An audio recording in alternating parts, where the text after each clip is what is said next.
absorption bands. Coming to the definition of fundamental bands, here it is defined as when the photon of infrared light is observed, molecular transition occurs. That is, excitation of a molecule from ground state to first excited state is called as fundamental bands. See, here the vibrational energy level are present and these are the vibrational energy levels.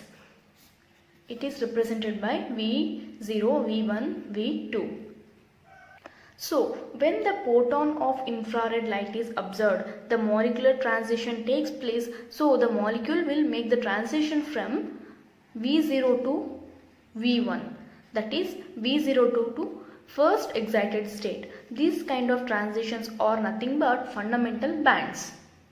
We know that when the infrared light is observed, then only molecular transitions will take place. So, when the molecule transition takes place from the ground state, that is from V0 to V1 or first excited state, this V1 is also called as first excited state. So, it is called as fundamental bands.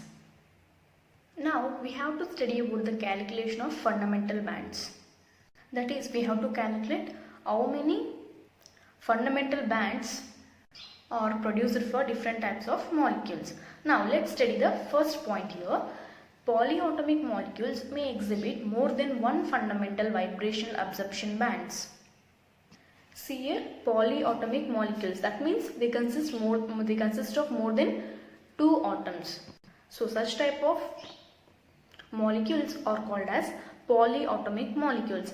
They exhibit more than one fundamental vibrational absorption bands.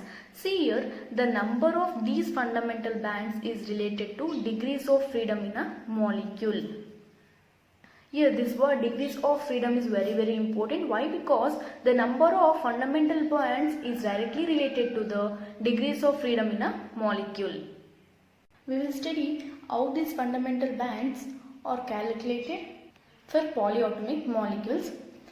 Now, I have said fundamental bands is directly related to degrees of freedom in a molecule. Now, we have to know what is degrees of freedom. So, in easy terms, we can define it as the number of directions in which the particle move freely is called as degree of freedom. See, let's consider it as x-axis and it as y-axis and it as z-axis. See here, if I take any molecule, that is let's consider it as A, so it can move freely in the x-axis, in the y-axis and it is in the z-axis. So in these three coordinates the particle can move freely. Here is the other definition for the degrees of freedom. See, the number of degrees of freedom is equal to the sum of the coordinates necessary to locate all the atoms of a molecule in space. So, what are the coordinates which are necessary for locating all the atoms in the molecule means x, y, z. So, 3 coordinates are necessary to locate atoms of a molecule in space. Now we have learned that each atom is having 3 degrees of freedom, that is they can be represented in 3 coordinates, that is x, y, z. So each atom is having 3 degrees of freedom. So for the molecules with n atoms there are 3n degrees of freedom. See here, for the molecule with n atoms 3n degrees of freedom is present. For a single atom 3 degrees of freedom, and for a molecules with n atoms 3n degrees of freedom is present. So what are these 3n degrees of freedom means? That is translational, rotational and vibrational. They can make the movements.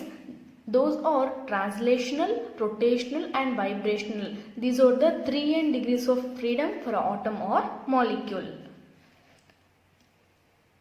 They can make translational motion, rotational motion and vibrational. And you have to remember that molecule has 3 translational degrees of freedom. Now let's see how is that possible. Now let's consider it as x-axis, it has y-axis and it has z-axis. If I take any molecule, that is polyatomic molecule, and if I consider the translation motion, what is translation? The movement of molecule from one position to the other position. So the molecule can make the transition like this on the x-axis and like this on the y-axis, and on the z-axis it can make the transition like this. So how many transitions are possible for a molecule? Those are 3 translational degrees of freedom. That means a molecule can possess 3 translational degrees of freedom. See here, if I take this molecule and if I translate, that means if I consider the translation motion on the x-axis, it is possible, and if I consider the translation motion on the y-axis, it is possible, and if I consider the translation motion on the z-axis, it is possible. So there are 3 translational degrees of freedom for a molecule. Now remember that translational degrees of freedom is equals to 3. Now coming to the rotational degrees of freedom. Now we have to study rotational degrees of freedom in the case of linear molecules and non-linear molecules. It is different in the case of linear molecules, and in the case of non-linear molecules also it is different. And another important point is that here we will find out how many translational degrees of freedom is possible for a molecule and how many rotational degrees of freedom is possible for a molecule, and total number of vibrational degrees of freedom will give us the number of fundamental bands possible. So vibrational degrees of freedom is very important. I will show it to you. Now let us study about the rotational degrees of freedom in the case of linear molecules. Now let us see the number of degrees of, that is rotational degrees of freedom in the case of linear molecules. So let us consider this as a linear molecule. So this is the x-axis, this is the y-axis, and this is the z-axis. Let's consider this linear molecule is oriented along the z-axis. One rotation is along the y-axis. That means if a molecule, consider if the molecule is oriented along the z-axis like this, and one rotation is possible on the y-axis. So the molecule can rotate on the y-axis, and the molecule can also rotate on the x-axis. Means here 1 rotation degrees of freedom present, and here 1 degrees of rotation is present. Let's see it once again. That is, if a molecule is oriented along the z-axis first, so it can exhibit 1 rotational degrees of freedom along the y-axis. It can rotate along the y-axis and it can also rotate along the x-axis. Whereas if we consider the z-axis, you have to remember that in a linear molecules it cannot rotate along itself. Here the moment of inertia is 0. So here for a linear molecule, in which direction it is oriented means in that direction there will be no degrees of freedom. That means in the z-axis there is 0 degrees of freedom. Why? Because it is oriented along this direction, but along x-axis and y-axis there is 1 degrees of freedom. Consider if the linear molecule is oriented along the x-axis, means the rotational degree of freedom along the x-axis is 0. Why? Because moment of inertia is 0. That means it cannot rotate along itself. Now you have to remember that rotational degrees of freedom in the case of linear molecule is 2. Now let's read the points here. See here, linear molecules, in case of linear molecules there are only 2 degrees of freedom. As I have said it now, it is due to the fact that the rotation of such molecules about its axis of linearity, that means axis of its orientation, does not bring about any change in the position of atoms, while the rotation about the other 2 axes change the position of the atoms. That means the molecule will not give the rotation in which direction it is oriented. That is called as axis of linearity. So only 2 degrees, that is 2 rotational degrees of freedom is possible for linear molecules. Now let us calculate the vibrational degrees of freedom for the linear molecules. For a linear molecules of n atoms, we know that total degrees of freedom is 3n. We have already studied it. Now the translational degrees of freedom for every atom is 3 and rotational degrees of freedom for the linear molecule is 2. It is very important. Rotational degrees of freedom for the linear molecule is 2. I have said that vibrational degrees of freedom will help us to calculate the fundamental bands. So vibrational degrees of freedom is equals to 3n minus 3 minus 2. That is, we are calculating total degrees of freedom minus translational degrees of freedom minus rotational degrees of freedom. It will become 3n minus 3 minus 2. That is 3n minus 5 in the case of linear molecules. Now let us calculate the number of possible fundamental bands in the case of linear molecule by taking example. So let's consider the example carbon dioxide. We know that the structure is like this. It is a linear molecule. So we know the formula, that is 3n minus 5 for the linear molecule for the calculation of fundamental bands. So here n is nothing but total number of atoms. Here total number of atoms are 1, 2, 3. 1 carbon and 2 oxygen will become number of atoms, that is 3. So 3 into, in the place of n, 3 minus 5. 3 3s are 9 minus 5. It will become 4. That is, CO2 molecule has 4 fundamental bands. We can also say that in CO2 molecule, the theoretical number of fundamental bands should be equal to 4. It is the theoretical number of fundamental bands we have calculated. Now coming to the non-linear molecules. In the case of non-linear molecules, how are these fundamental bands calculated? See, let's consider this as x-axis, this is z-axis, and this is y-axis. So let's place a non-linear molecule here. So let's imagine this as B, this as A, and this as C. So this is a non-linear molecule. And if I rotate along the x-axis, rotation is possible, and if I rotate along the y-axis, rotation is possible, and if I rotate along the z-axis, rotation is possible. That means number of degrees of freedom, that is number of degrees of rotation, is 3 in the case of non-linear molecules. So let's study this point. In the case of non-linear molecules, there are 3 degrees of rotation, as a rotation about all the axes, that is x, y, z, will result in the change in the position of atoms. So if I rotate along the x-axis, y-axis or z-axis, it will give us a change in the position of atoms.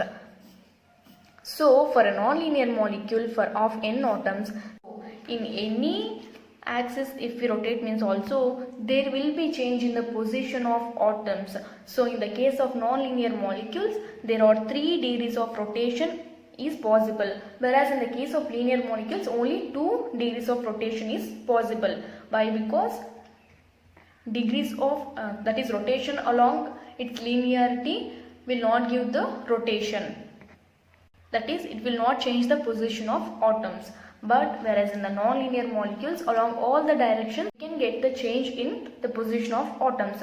So for the non-linear molecules, 3 degrees of rotational freedom is present.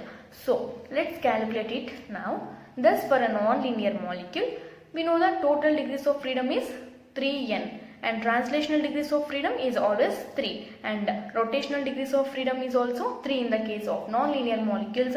So vibrational degrees of freedom will become 3n minus 3 minus 3, that is total degrees of freedom minus translational degrees of freedom minus rotational degrees of freedom will give us 3n minus 6.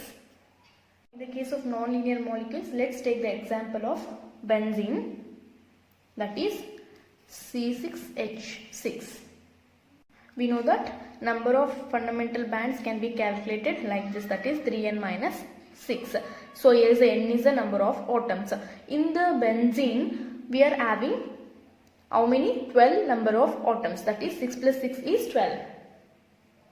So that is 3 into 12 minus 6. It will give us 36 minus 6, that is 30. So the number of theoretical fundamental bands in the case of benzene in the infrared spectrum is 30. Here important point is that to calculate number of fundamental bands, first we have to know whether the molecule is linear or non-linear. For linear molecules we have to use the formula, that is 3n minus 5, whereas for the non-linear molecules we have to use the formula 3n minus 6. Now it has been observed that the theoretical number of fundamental vibrations are rarely obtained. We have calculated the theoretical number of fundamental vibrations, but this theoretical number of fundamental vibrations are rarely obtained. Why? Because first, the reason is fundamental vibration that fall outside the region under investigation. That is, for the studying of infrared spectroscopy, we are interested in the mid-infrared region, that is 2.5 mu to 15 mu, that is from 4000 centimeter inwards to 667 centimeter inwards. So why this theoretical number of fundamental vibrations are rarely obtained means the first reason is that fundamental vibration that fall outside the region of investigation. So some bands can be obtained outside this region. So those fundamental vibrations which fall outside the region of investigation is not considered as the fundamental bands. That means we are only interested in our region of investigation, that is 4000 centimeter inwards to 667 centimeter inwards. So we will not consider the fundamental bands which are obtained outside this region. So the second point is that fundamental vibrations that are too weak to be observed as bands. So some of the fundamental vibration bands are so weak that they cannot be observed as bands. So third point is that fundamental vibrations that are so close that they overlap. See, if here is a fundamental band and if another fundamental band is present so close to it, that means they both can overlap with each other. So such type of bands are called as degenerate vibrations. So degenerate bands or degenerate bands, that means they are having equal energies. So these fundamental vibrations which are so close to each other can overlap on each other. So we cannot differentiate between the two fundamental bands which are overlapped on each other. So these are the three reasons why large number of bands will be observed as compared to theoretical number. If the theoretical number of fundamental bands is 4 means exactly 4 bands will not be obtained in the infrared spectrum. There will be large number of fundamental bands observed. So why? Because these are the 3 reasons for that. And you have to remember that these fundamental bands are high intense bands. That is, the intensity of these fundamental bands are high when compared to other bands. Transition takes place from ground state to first excited state.